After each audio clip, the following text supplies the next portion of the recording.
నార్మల్గా మదర్కి bone cancer ఉంది, లేదు అంటే సర్వైకల్ క్యాన్సర్ ఉంది, ఏదో ఒక పార్ట్లో మదర్కి కానీ ఫాదర్కి కానీ క్యాన్సర్ అటాక్ అయింది.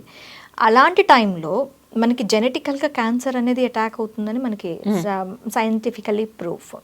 సో వీళ్ళకి బ్రెస్ట్ క్యాన్సర్ వచ్చే అవకాశం ఉంటుందా? లేదు.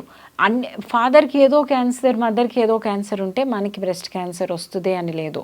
కానీ రిప్రొడక్టివ్ ఆర్గాన్స్, మదర్కి రిప్రొడక్టివ్ ఆర్గాన్ క్యాన్సర్ ఉంటే మనకి కూడా రిప్రొడక్టివ్ ఆర్గాన్ క్యాన్సర్ వచ్చే ఛాన్స్ ఉంటుంది. సో మదర్కి బ్రెస్ట్ క్యాన్సర్ ఉంటే మనకి రిస్క్ ఎక్కువ. అదే మదర్కి ఓవేరియన్ క్యాన్సర్ ఉందంటే మనకి ఓవేరియన్ క్యాన్సర్ ఛాన్సెస్ ఎక్కువ. అయితే మదర్కి బ్రెస్ట్ క్యాన్సర్ ఉన్నప్పుడు మనం కూడా ఈ రిప్రొడక్టివ్ ఆర్గాన్స్ అన్నిటికీ కొన్ని కామన్ జీన్స్ యాక్ట్ చేస్తాయి. సో మనం కూడా దాని పర్టికులర్ రిలేటెడ్ జెనెటిక్ టెస్టింగ్ చేయించుకోండి ఇఫ్ నెసెసరీ, చేయించుకొని ఆ జెనెటిక్ టెస్ట్లో స్ట్రాంగ్